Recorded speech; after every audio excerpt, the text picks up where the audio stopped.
날 것에 나를 대면해 나 자신을 알아가는 것이 쉬운 일은 아닙니다. 저의 경우에도 아이를 낳고 35이나 되어서야 날 것에 나를 대면하게 되었던 것 같습니다. 3살 아이를 두고 6개월 동안 캐나다에 방문학자로 간 적이 있습니다. 그야말로 혼자여서 원 없이 책을 볼 수 있었던 시간이었습니다. 물론 당연히 외로웠습니다. 대화를 별로 하지 않고 하루 종일 혼자 지내다 보니 나 자신에 대한 이런저런 생각이 떠오르곤 했습니다. 이미 강도를 만난 경험 덕분에 죽음에 대해서는 저 나름대로 태도를 결정한 터여서 그 적적한 시간을 잘 지낼 수 있었던 것 같습니다. 그래도 외로움은 쉽지 않았습니다. 내 나이에도 이런데 20대인 사람들이 이렇게 외국에 오는 거는 쉽지 않겠구나 싶었습니다. 외로움을 어쩌지 못해 많이들 힘들어하겠다 싶었지요. 캐나다의 버스 안에서 한국인 대학생들 사이의 대화를 들은 적이 있습니다. 다른 사람들이 못 알아듣는다고 생각해서인지 편하게 말하는 바람에 듣게 된 이야기였습니다. 어학연수로 와서 아이가 생겨 아이를 낳았는데 남학생의 부모님도 여학생의 부모님도 그 사실을 모른다는 것이었습니다. 그런데 캐나다의 병원비가 많이 비싸서 엄청 고생을 하고 있다는 것이었습니다. 외로운 곳에서 정을 주기 쉬우니 그런 일도 벌어질 만하다 싶었습니다. 저는 그래도 35이나 되었고 아이까지 떼어두고 온 캐나다인데 싶어서 열심히 논문 준비를 하면서 지냈습니다. 나를 점점 느껴가던 어느 날 밤 갑자기 눈물이 터졌습니다. 내 인생의 어느 한 장면 때문이었습니다. 저는 어릴 때 어머니께서 많이 아프셔서 큰 댁에서 더부살이를 해야 했습니다. 7살 때 일이었지요. 당시의 큰 댁은 어린 저에게는 많이 불편한 곳이었습니다. 나는 그냥 엄마가 아프니 얼마간 큰 댁에서 지내야 한다는 아빠의 말을 듣고 왔을 뿐인데 동네 사람들은 저만 보면 수군덕댔습니다. 제 엄마가 오늘 내일 한다면서요? 라는 동네 분들의 물음에 큰엄마는 아이고 그러게 말이야. 내가 속상해서 참 이라고 대꾸하셨습니다. 엄마가 죽는다고? 어린 저에게는 엄청난 충격이었지만 당시의 어른들에게는 그런 얘기가 아이에게 어떤 영향을 끼치는지까지 배려할 여유가 없었습니다. 나중에 알고 보니 당시의 아버지는 낮에는 직장 다니고 밤에는 어머니 병간호를 하면서 병원비까지 마련하느라 그야말로 늘 쫓기며 사셨습니다. 물론 저는 당시에 그런 사정을 몰랐습니다. 제 입장에서는 아무도 저에게 관심이 없는 것으로 느껴졌습니다. 어른들은 저를 보면 어머니를 떠올리며 혀를 찼을 뿐이고 큰댁 식구들로서는 객식구인 저에게 밥을 주고 빨래를 해주는 게 최선이었습니다. 하루하루 막막하고 힘든 나날을 보내고 있던 어느 날 사촌 언니가 나에게 와서 말했습니다. 너의 아빠 오셨어. 나는 드디어 아빠가 날 데리러 왔구나 하면서 신나서 달려갔습니다. 그런데 아빠에게 달려가다 보니 멀리 아빠와 큰아버지가 함께 계시는 모습이 보이는 것이었습니다. 큰아버지가 반지를 빼서 아버지에게 내밀고 계시고 아버지는 손사래를 치고 계셨습니다. 그리고는 아버지가 뒤돌아서 동부밖 쪽으로 걸어가셨습니다. 그 모습이 내 시야에 잡히기는 했지만 어린 저에게 그 거리는 멀었고 아버지의 걸음은 제 걸음보다 빨랐습니다. 거리는 점점 차이가 났습니다.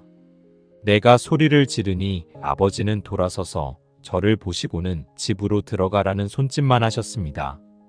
나는 너무 서운했습니다. 날 데리고 가지는 못할 망정 내 얼굴도 안 보고 그냥 가시다니. 그 장면의 진실은 아주 나중에서야 이해되었습니다. 아내는 목숨이 왔다 갔다 하고 월급으로는 병원비를 감당할 수 없고 여기저기서 꾸다가 더 이상은 빌릴 수 있는 데가 없어 어쩔 수 없이 형님에게 돈을 빌리러 왔는데 형님은 끼던 반지 외에는 줄 수 있는 게 없다고 하시는 장면이었습니다. 아마 아버지는 눈물이 앞을 가렸을 것이고 서울로 가는 버스를 놓치면 안 되셨겠죠. 그래서 저를 보고 잘 지내라는 말 한마디 하실 수 있는 상황이 아니었던 것입니다. 어린 딸 앞에서 눈물을 흘리실 수는 없었을 테니까요. 그러나 제 느낌은 그냥 버려지는 느낌이었습니다. 35이나 되어 아이까지 낳은 저는 캐나다 그 이국 땅의 기숙사방에 앉아 그때의 내가 되어 울었습니다. 어릴 때 다 울지 못한 울음을 울었습니다. 엄마의 목숨이 경각에 달린 상황에서 부모 없이 친척집에서 더부살이한 경험과 저는 그때 그렇게 화해를 했던 것 같습니다. 누구에게나 이런 특별한 경험이 있습니다. 나라는 존재를 특징 짓는 특별한 상처를 이해하고 그 상처와 화해해야 내가 자유로워집니다. 사람마다 특별한 상처는 다 다르지요. 나에게 특별한 상처를 안겨준 부모님도 당신들로서는 최선을 다해 살았던 것이라는 점을 이해하는 순간이 필요한 경우도 있고, 아니면 내 부모가 내 인생의 가장 큰 걸림돌임을 깨달을 수밖에 없는 상황에 처해 있는 사람도 있습니다. 그냥 그런 부모를 만난 게 운이 없는 것일 뿐, 내 잘못은 아님을 깨달아야 하는 경우도 있습니다. 저는 너무 어릴 때 그런 경험을 해서인지 큰일이 벌어지면 나는 어떻게 해야 하는가를 생각해 놓는 버릇이 있음을 알게 되었습니다. 여하간 이렇게 자기 자신을 알아가게 되는 것은 적적한 시간을 보낼 줄 알아야 가능해집니다. 만약에 제가 죽음으로부터 도망가는 마음으로만 생활했다면 날 것의 나를 만나기는 어려웠을 것입니다. 내 안의 두려움을 직면하지 않기 위해 나도 모르게 누군가를 자꾸만 옆에 두려 했을 것입니다. 끊임없이 약속을 잡고 SNS를 하면서 혼자만의 시간을 줄이려 했을 것입니다. 그러면 날 것의 나를 만나지 못합니다. 적적함 속에서 나의 내면을 차분히 바라볼 때에야 내가 무엇을 두려워하는지, 내가 무엇을 피하고자 하는지를 느낄 수 있게 됩니다. 그리고 그래야만 나를 제대로 바라볼 수 있게 되고 나의 마음의 깊은 곳의 소리를 들을 줄 알게 됩니다. 어릴 적 기억에 남는 인상적인 장면의 나 상처로 인해 힘들어하던 나, 내가 보고 싶지 않았던 나의 모습을 만나는 과정이 필요합니다. 내가 걸려 넘어져 있는 바로 그 나와 만나야 합니다. 나의 상처와 화해하는 시간이 필요합니다. 내가 이런 걸 두려워하고 이런 상처 때문에 이런 거에 예민하게 반응하는구나, 그런 것을 차곡차곡 느껴가야 합니다. 이 과정에서 필요하다면 심리 상담을 받는 것이 좋습니다. 혼자서 자신의 트라우마를 직면하는 것은 쉬운 일이 아니기 때문이기도 하고, 누군가와 집중적으로 나 자신에 대해 대화를 나누다 보면 이 과정이 굉장히 효과적으로 이루어지기 때문이기도 합니다. 누군가에게 자신의 속마음을 아무 제한 없이 털어놓는 경험은 인생에 꼭 필요합니다. 내가 어떤 표현으로 나를 기술하고 설명하는지를 느껴보는 것 자체가 나에 대해 알아가는 과정입니다. 이런 과정은 내가 나의 모습을 거울로 보는 것처럼 나의 내면을 비추어 보는 과정입니다. 눈이 눈을 볼 수 없듯이 나는 나를 볼 수 없습니다. 이렇게 타인과 대화를 하면서 내가 나를 어떻게 드러내는지, 나를 타인은 어떻게 보는지를 경험해 보면서 나를 파악해보고 느껴갈 수 있을 뿐입니다. 나에 대해서 말한다는 것 자체가 메타 차원에서 나를 바라보는 것입니다. 메타 차원에서 나를 바라보는 경험은 내가 나와 잘 지내는데 꼭 필요한 일입니다. 나를 잘 아는 친구와 대화를 나누는 것도 메티 차원에서 바라보게 하는 효과가 있습니다.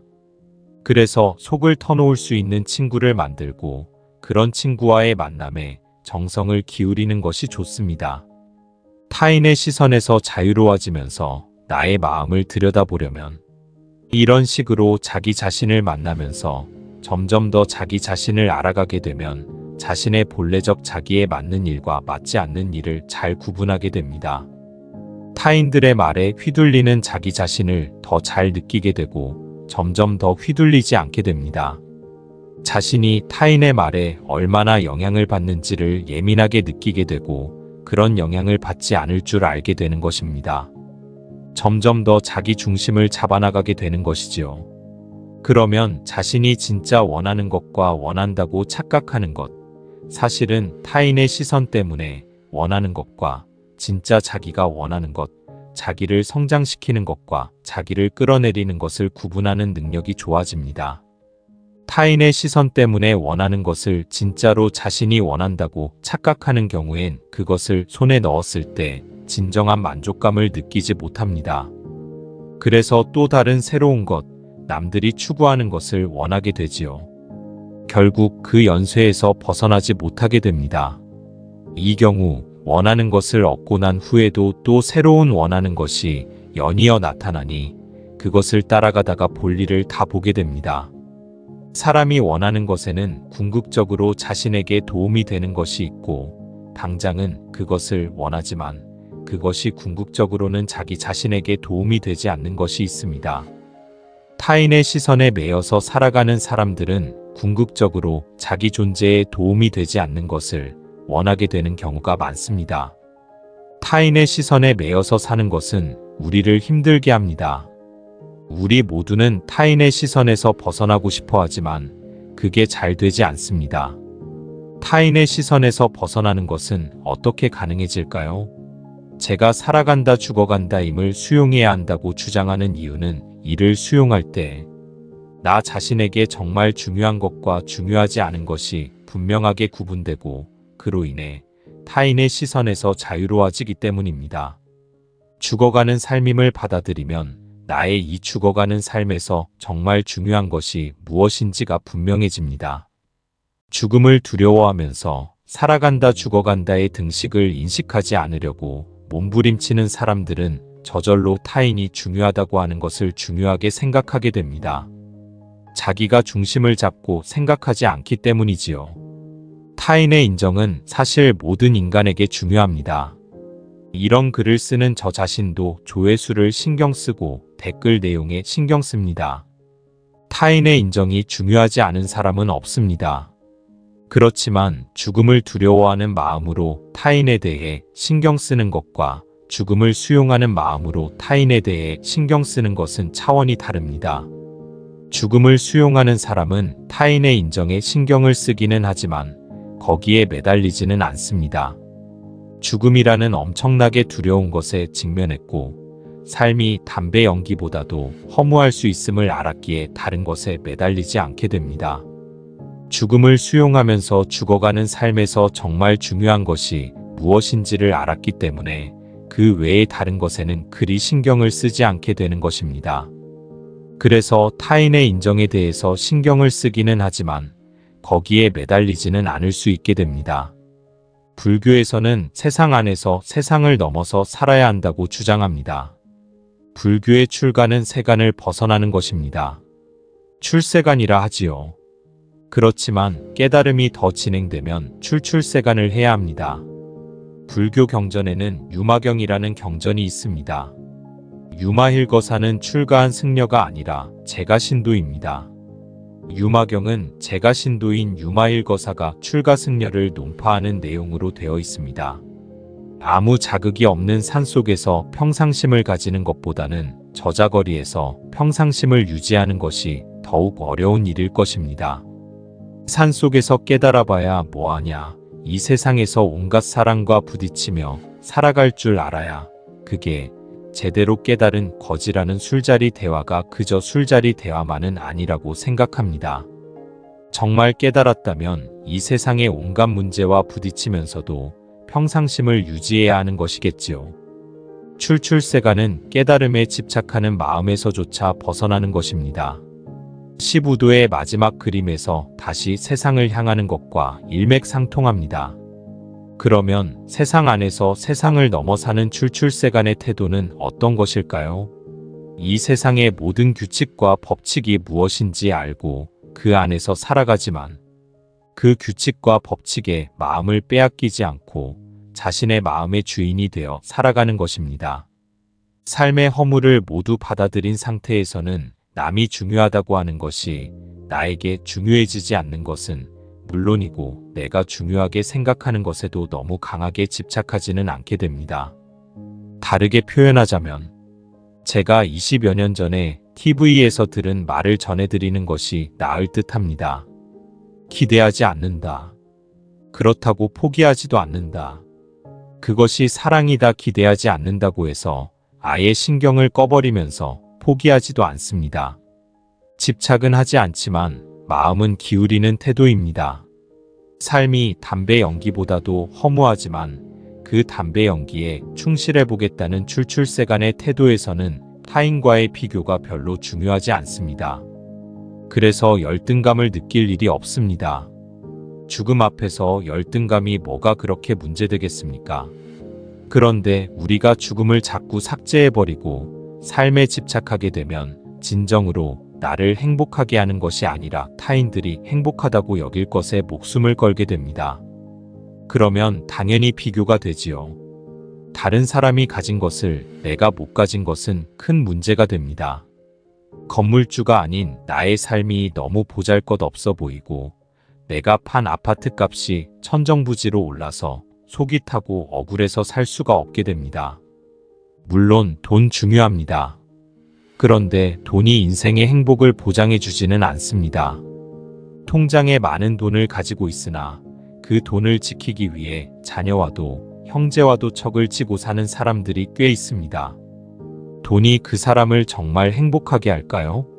죽으면 가지고 가지도 못할 돈에 왜 그리 집착할까요? 돈을 통해 죽음을 잊고 싶기 때문입니다. 죽음이 무서운 사람은 무언가 확고한 것에 자신의 마음을 정박하고 싶어 합니다. 그것이 보통 돈, 권력, 명예이지요. 강하고 확고한 것에 자신의 마음을 정박하고 싶습니다. 변덕스러운 인간에게 매달리고 싶지 않습니다. 사실은 인생에 대한 두려움 때문에 집착과 중독이 일어나는 것인데 이를 깨닫지 못하고 자꾸만 무언가에 매달리려고 합니다.